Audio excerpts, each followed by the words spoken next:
Halo sobat, kembali lagi di channel Juara Donghua. Kali ini admin akan melanjutkan lagi alur cerita Battle Through the Heavens chapter terbaru. Oke, tanpa berlama-lama langsung saja kita gas ke alurnya. Perubahan warna kulit Churuyu menggemparkan seluruh sosok yang melihat. Terlihat, krisis maut membuatnya menghirup aroma kematian, namun tidak ada yang berani menentangnya. Kemudian tiba-tiba, darah mengalir dari hidungnya, lalu di hadapannya, tiupan angin berdarah bermetamorfosis untuk menghentikan Xiaoyan. Ia berseru dengan lantang dan dengan mantap, "Siapa yang berani menantangku, aku akan segera menundukkanmu." Dengan murka Tianwu di belakangnya, meraung sebagai iblis penjajah. Namun, rauman sang penindas lebih mematikan. Keberanian tertinggi mereka hanyalah pada kuasa Tianwu yang luhur. Saat ini terlihat sunyi tanpa sepatah kata pun, dan tidak ada yang berani melangkah maju. Terlihat tubuhnya gemetar, lalu tinju Xiaoyan menantang tiupan angin berdarah.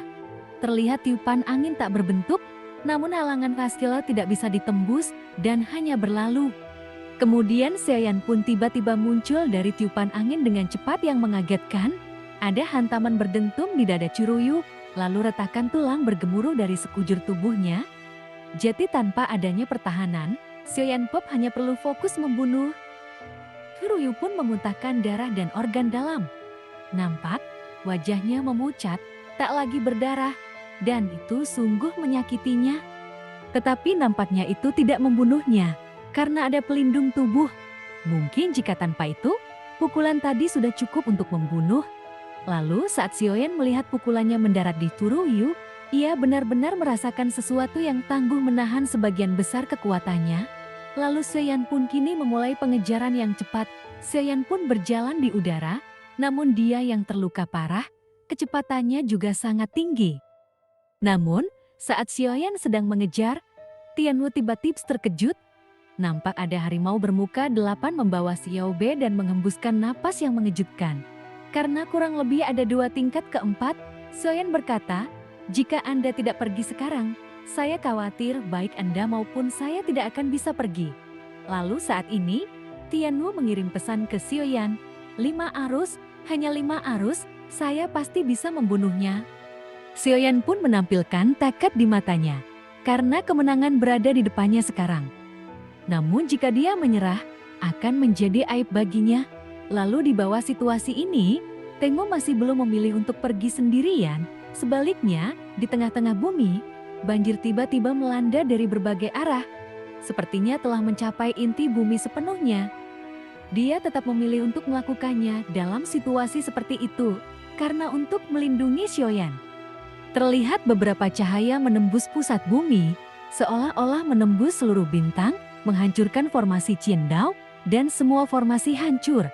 Saat ini, pikiran Xiaoyan pun menjadi kosong sesaat. Lalu saat melihat Churuyu, terlintas sebuah kata, yaitu umpan. Churuyu adalah umpannya, dan mungkin jika identitasnya akan terbongkar. Itu dilakukan untuk pengepungan dan penindasan. Xiaoyan berkata, "Kamu akan mati." Terlihat, wajah pucat dengan senyum muncul. Ekspresi wajahnya menegang. Lalu Xiaoyan pun maju, dan sebuah cakar terbentuk, menusuk ke jantung Churuyu. Namun cahaya dingin juga menusuk Xiaoyan. Dalam krisis ini, suara Tengu terdengar di hatinya, dan saat ini seperti muncul di atas kepala Xiaoyan, dan memblokir serangan lawan secara mendadak. Dia menusuk dada Churuyu, meraih hati emasnya, hati Tuhan yang abadi. Kemudian, Xiaoyan pun membuka mulut, kekuatan melahap melonjak. Lalu pada saat yang sama, gumpalan api melingkupi Churuyu di telapak tangan Xiaoyan. "Saya ingin menyembuhkan tubuhnya," pikir Xiaoyan. Tiba-tiba, teriakan Churuyu bergema. Namun, sudah terlambat. Nampak sebuah lubang berdarah terbuka di dadanya, namun yang lebih mengkhawatirkan lagi, tubuh bagian bawahnya telah lenyap. Semuanya diselimuti oleh kabut darah emas dan terserap oleh klon jangkrik emas. "Selamatkan aku, selamatkan aku. Aku tidak ingin mati." Raungan Churuyu pun terdengar, tetapi suaranya tiba-tiba terdiam. Kemudian api dari Xiaoyan mengalir ke mulut Churuyu, membuat semuanya terdiam. Lalu tubuhnya kemudian terserap oleh klon jangkrik emas.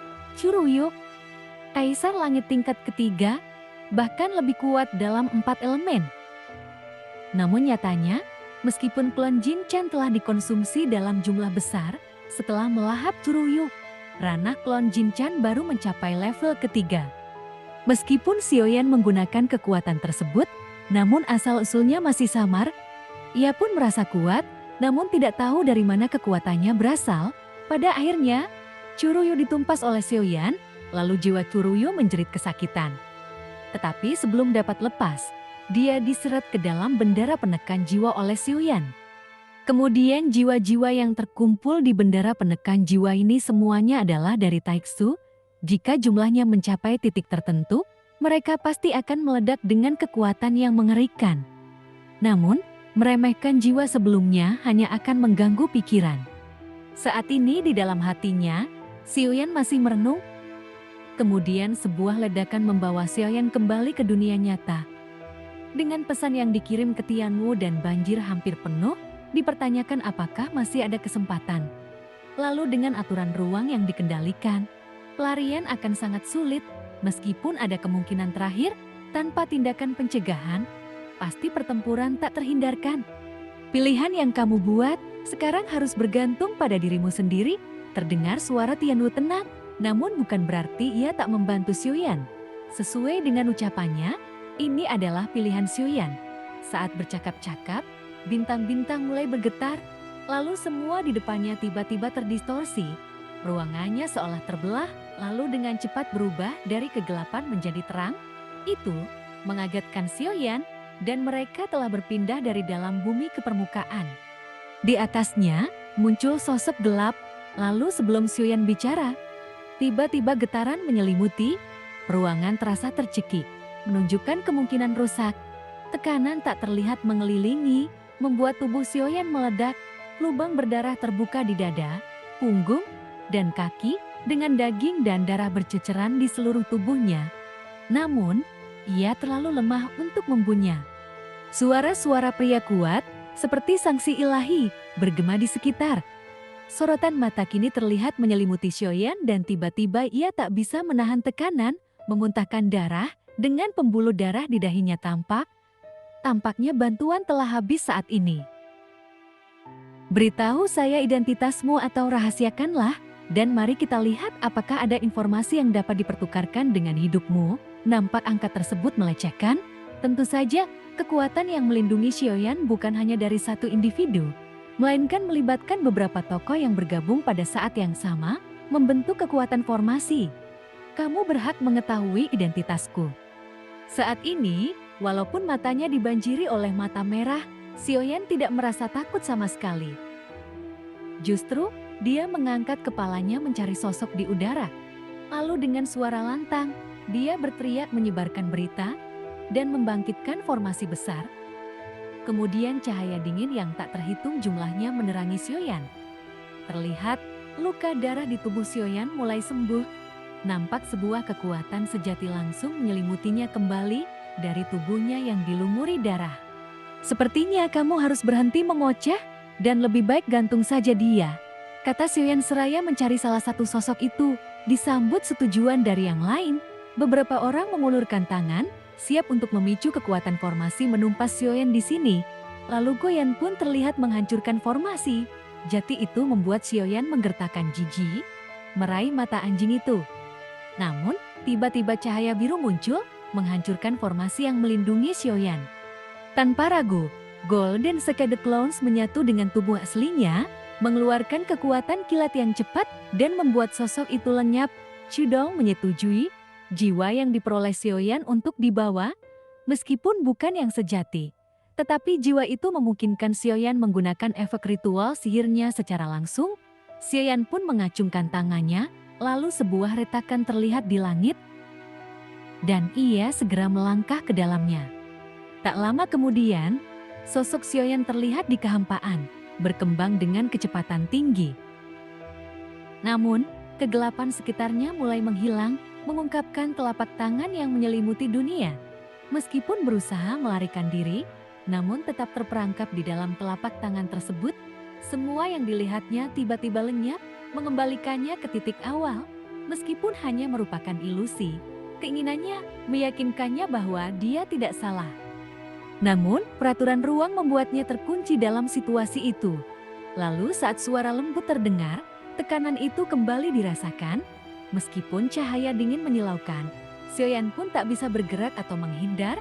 Lalu terlihat itu menyusup melalui tubuhnya dan memakannya. Suara melolong yang menembus tulang dan daging. Satu pegangannya tak terlihat karena karatan dan pedang yang panjang.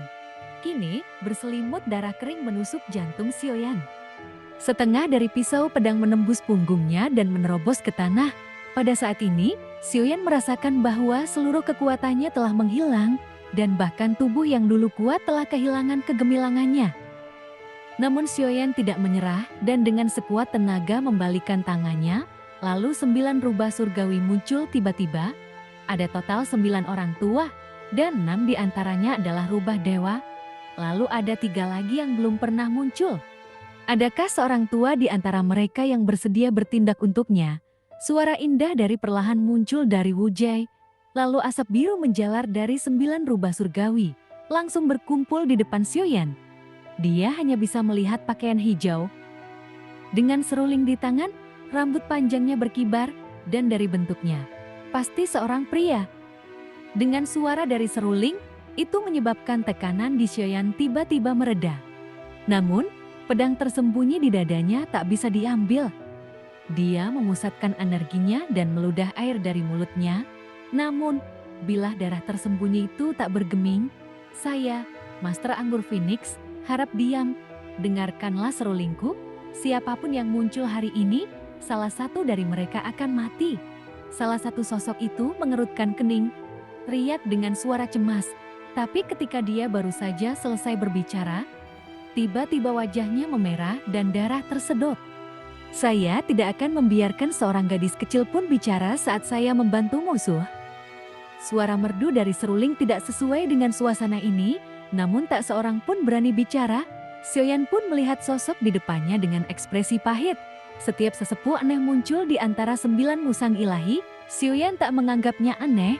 Hanya saja dia tidak tahu apa yang sesepuh itu lakukan di hadapannya, dan dia tidak yakin bisa menyelamatkannya dari api dan air. Lalu suara yang merdu itu terus merayu, tak pernah surut, membuat beberapa mata di antara orang-orang Taiksu tiba-tiba tampak bingung. Kenapa tidak kau ucapnya, lalu Feng Juxian membalikkan kepalanya, wajahnya tampan, namun jika dipandang datar, dia tampak seperti seorang wanita. Tak ada yang meragukan bahwa Sioyan kini menampilkan senyum pahit. Ada pedang tersembunyi di dadanya, dan pedang ini memiliki kekuatan penyegelan yang kuat. Aku tidak bisa pergi, itu merugikan. Karena wilayahku terlalu lama berada di Danau Dewa, Rakuyam ini hanya bertahan setengah batang dupa. Namun, aku tak punya kekuatan untuk membuka segel ini untukmu. Jari Feng Juxian yang cantik dan ramping mengepul dagunya sedikit. Mengernyit, ada 2 senior lagi, tanya Sioyan. Mereka telah terlalu lama tertidur dalam pengasingan. Tenggelam di dalamnya. Saya khawatir tidak dapat bertindak saat ini, bahkan baru saja terbangun. Jika lebih awal, Anda tak akan dapat memanggil saya. Jawab Feng Juxian tanpa daa. Tianmu saat ini tak jauh dari Sioyan. Lalu dia mengatakan, tempat ini diblokir oleh kekuatan luar angkasa. Kecuali aturan antariksa dilanggar, tak ada yang bisa pergi. Namun cara memecahkannya sangat sederhana. Lalu Sioyan pun tersenyum pahit saat mendengar permintaan tersebut. Saat itu, Feng Juxian tertidur di depan mereka, memberi Tengok kesempatan memutuskan apakah akan membunuhnya. Meskipun dia ingin membantu, terlalu banyak orang di sekelilingnya. Dia sadar bahwa jika dia bertindak, dia hanya bisa membunuh 1 orang. Tanggung jawab atas situasi ini juga tidak jelas baginya. Dan ketika dia berbicara, terjadi gerakan di udara dan seseorang tiba-tiba bergerak. Namun, mencapai ketinggian itu memerlukan bakat, karena jika jatuh akan berakibat luka parah. Ia mengalihkan perhatiannya dari perpisahan dengan ahli anggur, dan saat jubah Feng Juxian bergetar dan berubah menjadi asap biru, ia nampak kembali ke pot dewa. Nampak senyuman pahit semakin menguat di wajah Sioyan. Meskipun saya selalu menyadari bahwa senior Jiumo The Fun Fox tidak sepenuhnya dapat diandalkan, saya tidak menduga sebegitu tidak bisa diandalkan. Jeti pilihanku pun kini terbatas. Untuk membantu, Tian Wu membawa 8 wajah dan kepala harimau mengintip dari atas kepalanya. Jumlahnya 4 angka, salah satu di antaranya menguasai aturan ruang. Tentu saja, penguasa aturan tersebut tak termasuk di antara mereka. Kemudian Xiaoyan menatap ke atas dan wajahnya pucat. Nampam darah emas terus mengalir dari pedang tersembunyi yang menusuk dadanya, mengingatkannya bahwa segala makhluk fana. Jangan khawatir, jika kau mati, aku akan memakan mayatmu, kata Tengo dengan pelan. Kemudian mendengar itu, Xiaoyan merasakan otot wajahnya bergerak tak terkendali.